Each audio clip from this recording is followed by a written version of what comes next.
Ish ushtaraku Muharrem Maralusha në një postim në Facebook ka deklaruar se ndarja e pikave doganore në Kosovë ka qenë një praktike drejt për drejt politike mes partive në pushtet.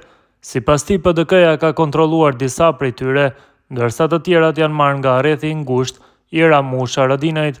Ai thekson se figurat e njohura të biznesit dhe politikës nuk e kanë dëshmuar kurrë për kushtimin ndaj shtetit të Kosovës, por përkundrazi janë pasuruar në emër të tij.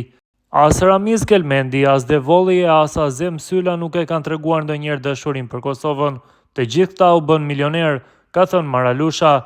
Duke folur për ish kryeministrin Ramush Haradinaj, ai shprehet se pasurimi i tij ka ardhur përmes marrëveshjeve të dëmshme politike dhe ekonomike, përfshirë sipas tij faljen e pronave dhe bashkëpunimin me strukturat e listës serbe, me synim sigurimin e votave për pushtetin. Ramush Haradinaj synonte të bëhej kryeministër apo president me votat e listës serbe dhe të veteranëve të rem, vetëm për një grush votash, ka deklaruar ai. Maralusha ka rikujtuar edhe një incident nga koha e luftës, duke thënë se Haradinaj kishte mbetur me një numër shumë të vogël ushtarësh dhe se kishte kërkuar ndihmë për të shpëtuar veten.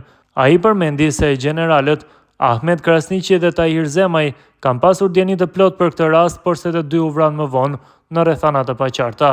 Personi i vdekur nuk ka gjuhë të flasë, ka shtuar Maralusha. Sipas tij, pasurimi i shpejt i Azem Syllës dhe klanit të tij familjar përbën një tjetër shembull të keqpërdorimit të pushtetit pas luftës, duke krahasuar këtë fenomen edhe me raste të tjera të njohura nga skena politike.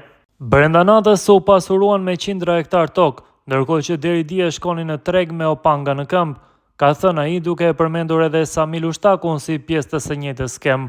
Në vazhdim, Maralusha ka akuzuar biznesmenin Ramiz Kelmendi për tregti të palishme me Serbinë, duke pretenduar se mallrat deklaroheshin rrejshëm në dogan, ndërsa institucionet shtetërore nuk ndërhynin për shkak të korrupsionit.